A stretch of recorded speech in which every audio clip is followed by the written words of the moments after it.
Our topics here on Komando On Demand are always picked with you, the listener, in mind. And that's why this week we have a really special edition you're just going to love.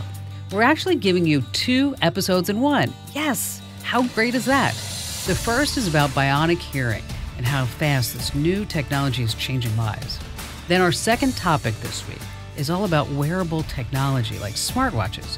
We're going to take you through how all of this new wearable tech can actually improve your life and more. I mean, some of this technology can actually save your life.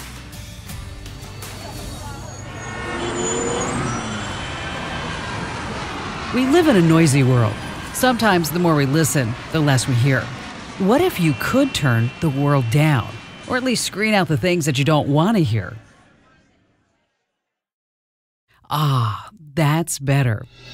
Once again, science and technology have converged to improve our lives. And coming up, we're going to talk about a whole new way to hear. Bionic eyes, bionic arms, legs, and ears were once the things of futuristic television shows. Gentlemen, we can rebuild him. We have the technology. Bionics made these fictional characters better. They were stronger. They were faster. And sometimes even smarter. But those futuristic fantasies are no longer just science fiction. Real bionic devices are making their way into our everyday lives to enhance and improve our own abilities. We might not be able to stop a locomotive or run 60 miles an hour like the $6 Million Man or the Bionic Woman, but today's technology can dramatically improve our senses. I'm Kim Komando, host of the nation's largest radio show about everything digital. In this podcast, I'm going to tell you about the upsurge in new technology called, are you ready for it? Hearables. That's right, hearables. They promise bionic hearing and a whole bunch more. We're going to talk about how they work, the different devices that are on the market right now, and what you should be doing before shelling over your hard-earned cash.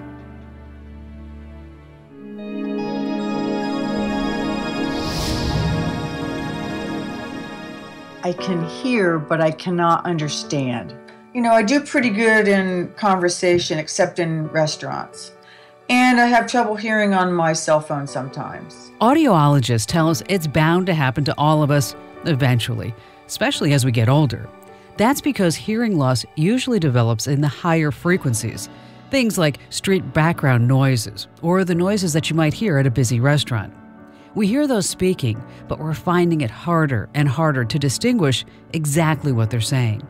Some might describe it as the difference between hearing and understanding. It's always embarrassing when you have to ask somebody to say, what? Technology's great, but it can't turn back time. But there are new solutions available today that counteract our natural loss of hearing. Bionic hearing devices are available right now, and they're cheaper than you might expect. For a few $100s, you'll be able to clearly hear someone across the room in a crowded restaurant speaking your name. You can just hear your voice more than anything else, and it's really clear, and you can hardly hear anything in the background. Bionic hearing won't give you any superpowers, but it will fulfill a need. They're called hearables, as I mentioned. Here's how they work. You stick them in both ears, kind of like earbuds. They allow you to listen better because they cut down on the background noise and direct your hearing. They can also connect to your phone using Bluetooth. I know you might be thinking, I'm not my grandma, I'm not my grandpa, I don't need a hearing aid. It is not a hearing aid, and we're not marketing it as a hearing aid. That's David Carrington, the co-founder of Nuheara IQ Buds. They augment a person's hearing, allowing the person to listen without any background noise. If you think of a product that's part assistive listening device, part Bluetooth earpiece, and part noise-cancelling headset in 2 earbuds that have no wires or cables, that's the product. IQ Buds are just one of the several hearables that are on or will soon be on the market. Others include the Bregidash, the Soundhawk, the Ducati, and Mimi, just to name a few. And it's because I started seeing all these devices that I wanted to put this podcast together.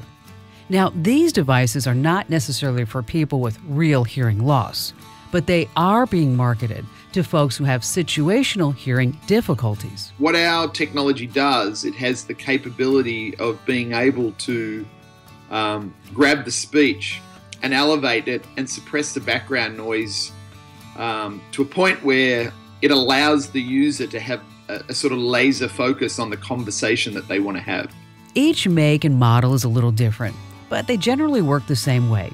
They all have the capability to pair up with your smartphone using an app. That app lets you personalize your hearing experience based on your environment. And then you can store all those settings for the future. When you're in that restaurant, you'll be able to go into the app and actually make some adjustments. And in that particular scenario, you'll want to increase your speech frequency. So you'll go into the app and be able to increase those frequencies and then lock it in. And so the next time you go into a noisy social environment, you'll just pull out your app and then push restaurant mode, and it'll save and store those settings. There are also noise-canceling earbuds. These are great when you're on an airplane. But sometimes you want the noise, at least just a little. Like when you're riding a bike. These hearables will do just that. Any environment, any circumstance, they're designed to augment and improve your hearing. Makers of hearables say it's all about giving folks control over what's around them so they can hear exactly what they want to hear. People who use the hearables say the difference is like comparing night to day. It's amazing. You could clearly hear your voice, and the background noise is, you can't hear it that much.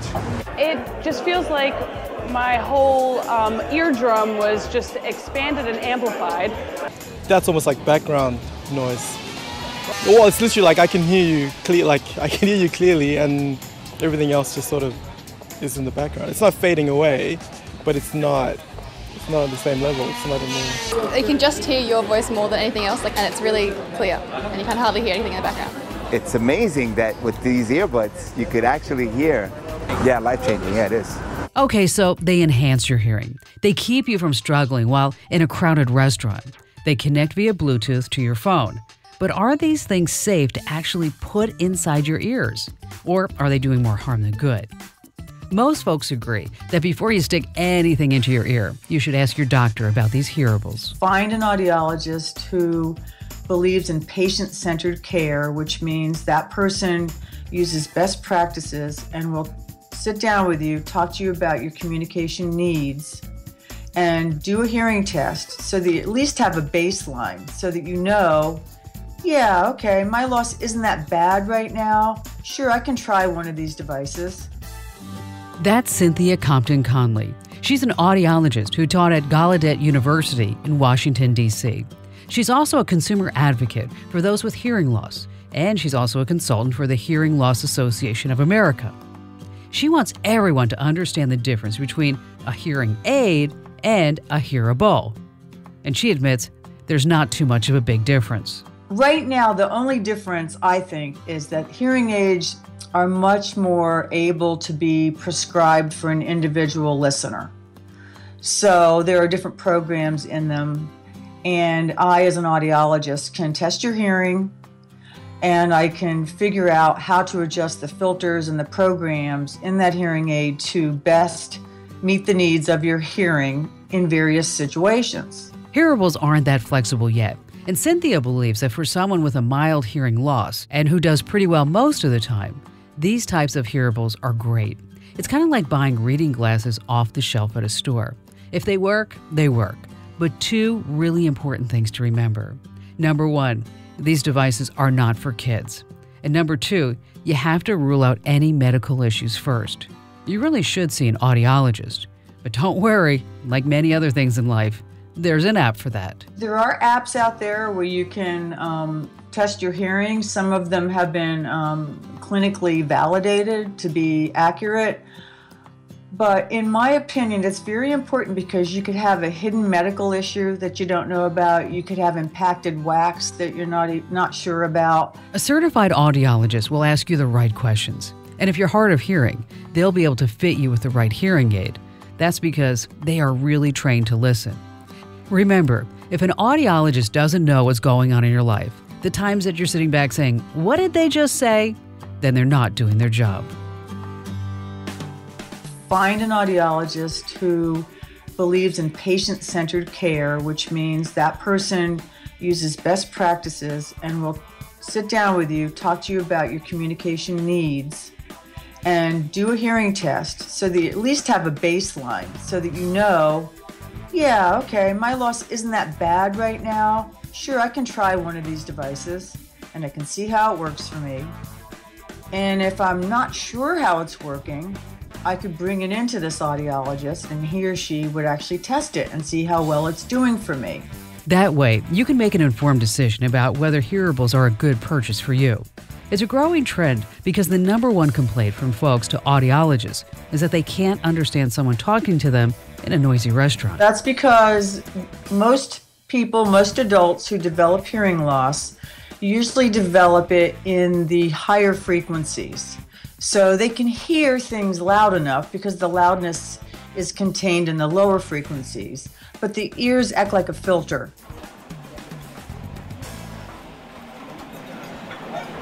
You see, as we get older, our ears filter out the high-frequency consonants. And while we may not exactly have hearing loss, things are definitely harder to hear. That's why hearables may be a great fit for a lot of people. They don't cost as much as hearing aids, you don't need a prescription, and they're putting pressure on the hearing aid industry to become more innovative. I wouldn't be surprised if you see some hearing aid companies coming up with biometrics in their hearing aids so that not only can I use my prescribed hearing aids to hear better, but I can also use them to monitor my heart rate, for example. That's right. Monitoring your heart rate is also available as a feature in some hearables. You can also answer your phone without pulling it out of your pocket or your purse. Your phone rings, you hear a tone in your ear. Just nod your head yes to answer and no to ignore the call. How cool is that? If you do answer when you're done, just tap on your hearable to hang up. It links to your phone via Bluetooth. There's also a side benefit of hearables. A lot of people with a hearing loss refuse to wear a prescription hearing aid. That's something Gotti Amit sees firsthand. He designs inner ear technologies for New Deal design. He's discovered that now, because of the hearables, the stigma of having a hearing aid is quickly vanishing. It takes about 10 years from people to know they have hearing impairment until they actually are willing to wear the device. There's such a stigma around these devices. But now, those with hearing loss may soon feel part of the crowd if they do have a hearing aid. Technology used to be, for the last 50 or 60 years, the main barrier. We're moving into this twilight of a new era where technology is no longer the true barrier. It's more about societal and cultural acceptance of the use of that technology. And that's going to be a very interesting one. These hearables do so much more than augment our hearing. They answer our phones, they count our steps, they take notes, connect to intelligent assistants like Siri, remind us about appointments, and the list goes on and on. You might consider them a Swiss Army knife of sorts. And it's all technology that's being borrowed from the hearing aid industry. You want to be able to listen with your hearing aids in quiet, in noise. You want to be able to stream your iPhone or your Samsung Galaxy straight to your hearing aids so you can listen to a phone call, do FaceTime, whatever. You want to hear music. And so the hearing aid companies have this. They also have transmitters that you can buy to hook on the back of your flat screen so that you can walk into the living room and boom, both hearing aids pick up the TV and stereo right to your ears. All this sounds really cool. Before you head out and spend hundreds of dollars on a hearable, remember, caveat emptor, let the buyer beware. The idea may sound great, but it may not be practical, at least not for you, yet. Before shelling out the dollars, make sure you can take it back if it doesn't work. Some come in different sizes. They'll fit in one ear, but not the other. The good ones have different size ear tips to fit different size ears. Remember, not everyone is going to have that aha moment. But if you are having trouble hearing, you should definitely take a look at hearables. Now that you've heard more about bionic hearing, let's dive a little deeper into some other types of wearable technology that can actually save your life just by you wearing it. All that ahead on the special edition of Komando on Demand.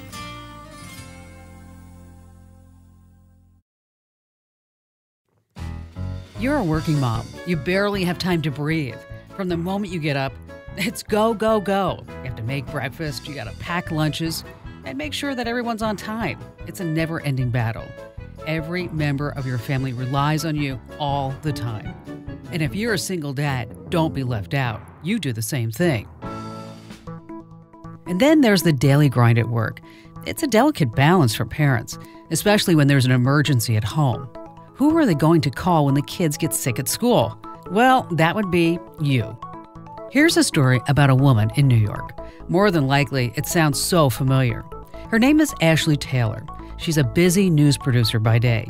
Her job, to be alert at all times. She has to change course at a moment's notice if some news breaks anywhere in the world. Basically, in a nutshell, my job is to know everything that's going on in the world at all times, and if there's video, to make sure that it's out and the stations have access to it. There's no downtime after work. That's because Ashley is also a mom. She makes dinner for her family and then spends as much time as she can playing and reading with her son. And I'm sure any parent can relate to this. She's still in constant communication with caregivers even when she's not home. Any parent fears what might happen when they're not there. Okay, what if there's an emergency? How can someone call me? What if I don't hear my phone? It's called wearable technology. Watches, heart rate monitors, even GPS tracking. These gizmos and gadgets sync with our smartphones, our tablets, and our computers, and then out to the cloud. They know the steps we take, the songs we listen to, where we've been, and how to get a hold of us in case of an emergency. That's exactly what happened to Ashley Taylor. This small-town girl traded in the wide open spaces of Texas for the hustle and bustle of the big city. I am a TV news producer, and I moved here by way of California with my husband. Let me tell you a little bit about what a news producer does. You've probably heard the job title. Basically, they do it all. Ashley works at one of the big four networks. She monitors news at every level, local, national, and international, from hundreds of different sources. It's her job to make sure that every aspect of a story is released as quickly as possible to television stations across the country. And in some cases, she only has minutes to make it happen. Remember the scene from the 1987 movie Broadcast News? Jane Craig, played by Holly Hunter, kept feeding her news anchor information as it changed moment by moment. Strangely, some of those who have interviewed Gaddafi find him in a phrase we like to use in this country, very presidential. And then Jane Craig gets a phone call. New copy, Jane Craig, just a minute. Then we're going to go to Martin Klein State for the message from Libya. Then you're going to have the carrier pilot from the Sidra in time to... What? No! You missed him! Ashley's life changed once she settled into the Big Apple. Once we got here, we had a baby, because usually people have a baby and leave the city. We came to the city and had a baby, so it's a little... we did it a little backwards. She quickly discovered juggling home and work wasn't easy. Sure, her career is important, but so is spending time with her child. As you know, it's a delicate balancing act. It gets a little harried to try and divide focus. The way I explain being a mom in New York, a working mom in New York rather, is when I'm at home, but when I'm at work, I'm at work. Like that's the only way you can balance. Ashley's mom had an idea of what her daughter was going through. She was, after all, a working mom herself. And so Ashley's mom searched for technology that would help her daughter out. And then she discovered a ring called, appropriately enough, Ringly. It's a smart ring. It's a wearable technology ring, and it connects wirelessly to smartphones. They're not the only ones in this space. There are other smart jewelry makers out there, including Mimai, the company that makes a bracelet with similar technology. There's also Wiseware. They up the game a little. It makes a bracelet with a panic button. Just tap the bracelet, and it will instantly call your emergency contact. And then there's Dazzle. Dazzle Jewelry sends out safety alerts if you're in trouble, but it can also activate your camera. Depending on how these rings and bracelets are set up, they light up and they vibrate for text messages or phone calls. I said, I felt kind of silly. I was like, you didn't have this when you had me. And she said, yeah. And I was constantly on edge and constantly calling to check in, and it was frustrating. She's like, I would have loved to have had this. So it was date night. Ashley and her husband left their young son with a babysitter. They went out for dinner, and it was an important one with her husband's boss. Originally, Ashley had second thoughts about wearing the ring, but then she realized, hey, it might be a great conversation piece. Within 15 minutes of sitting down for dinner with her husband and his boss, her finger felt a little strange. My ring starts pulsing the emergency pulse that I had set up. And even in that moment, I thought, oh, I bet she just has a question, even though she's never called me ever. Her son had fallen. Blood was gushing out of his forehead. He needed to get to the doctor. Time was of the essence. More about Ashley's son in a moment. I'm Christina Davignon. I'm the founder and CEO of Ringly. Christina invented the ring that Ashley has been talking about. She's a designer, but she's always had room in her heart for technology. She says it's because her dad was always busy in the basement tinkering with computers.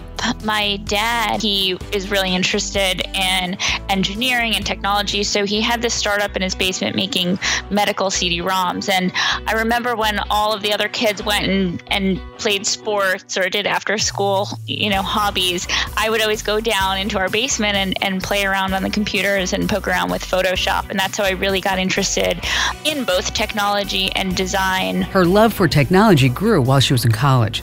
That's when she discovered a new field of study by combining computer science, design, and psychology. It all came together the day that she realized she was ignoring family phone calls. I'm a problem solver, so I had this problem in my life, which was, I would go out to dinner, I would go shopping, I would do things, my phone was buried in my purse, and I remember my family getting so frustrated with me, like, Christina, why don't you ever pick up your phone? It clicked. She carries a phone and she wears jewelry.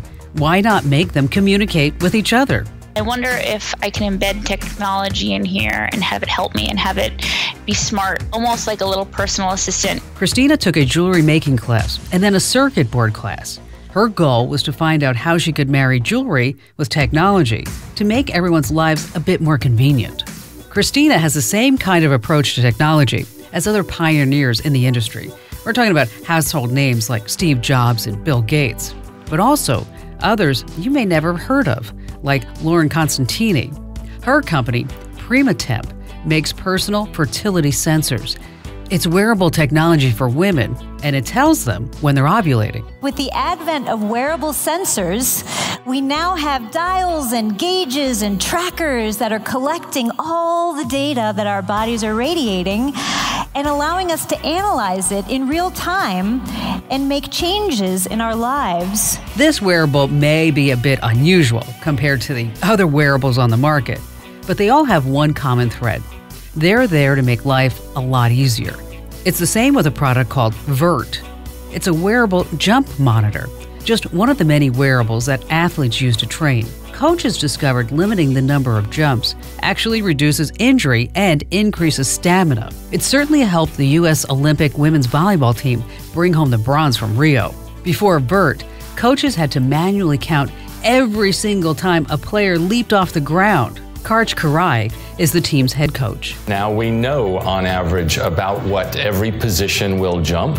We can tailor our workout volume accordingly, and we can also, it's a huge help for somebody who might be rehabbing a knee injury and she might be in a phase where she's allowed 50 jumps. Most coaches tend to undercount jumps. Vert keeps them honest. And it was just one example of the wearable technology that Olympians used and helped the athletes with their cadence, their speed, and then, of course, their heart rate.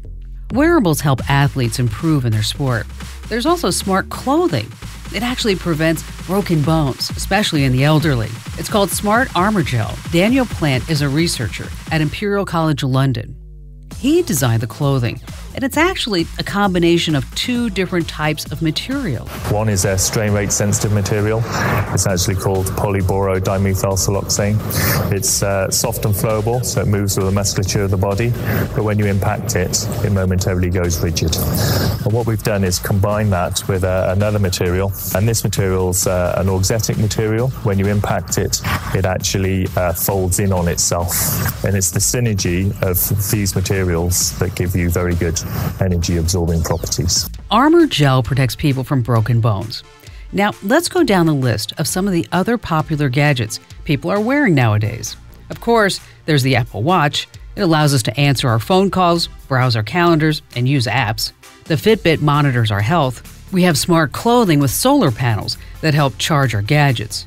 And don't forget about wireless earbuds. Sure, they help us hear our music and activate our phone now, but eventually, they are going to open up a whole new world. This is Don Norman. Right now, I'm the director of the newly founded Design Lab at the University of California in San Diego. Don is also the former head of advanced technology at Apple. He believes that all these wearables are stepping stones to to the eventual reality of artificial intelligence. And it makes sense. As computers speed up and other advances are made, all these wearables will work hand in hand to augment our bodies and our senses, and maybe even our minds. These technologies are right around the corner. We are surprisingly close, actually. I can see building system today that could give you useful advice. And I think in 4 or 5 years, you'll be amazed at what happens. A lot of this sounds like science fiction, and there's a reason for that. Science fiction writers inspire a lot of designers. Artificial intelligence is really been written about and studied by the people who write science fiction for years. And many of those science fiction writers are my friends. And what science fiction writers have to do is imagine the world in which we're using this technology. So they do the best predictions of anybody. And they've done some really great jobs. News producer Ashley Taylor may not be a huge fan of science fiction, but she says that her smart ring is making her life easier and safer. Ashley's mom gave her the ring, but certainly there are other wearable gadgets like we talked about, such as smart watches and bracelets and clothing. Okay, back to the night that Ashley went out to dinner with her husband and his boss. She set her ring up with an emergency pulse exclusively for her babysitter. When you become a parent, you see danger everywhere. You prepare for the worst, but you never really expect it to happen. Their 14-month-old son was reading a book with the babysitter. Well, he jumped off the couch and banged his head.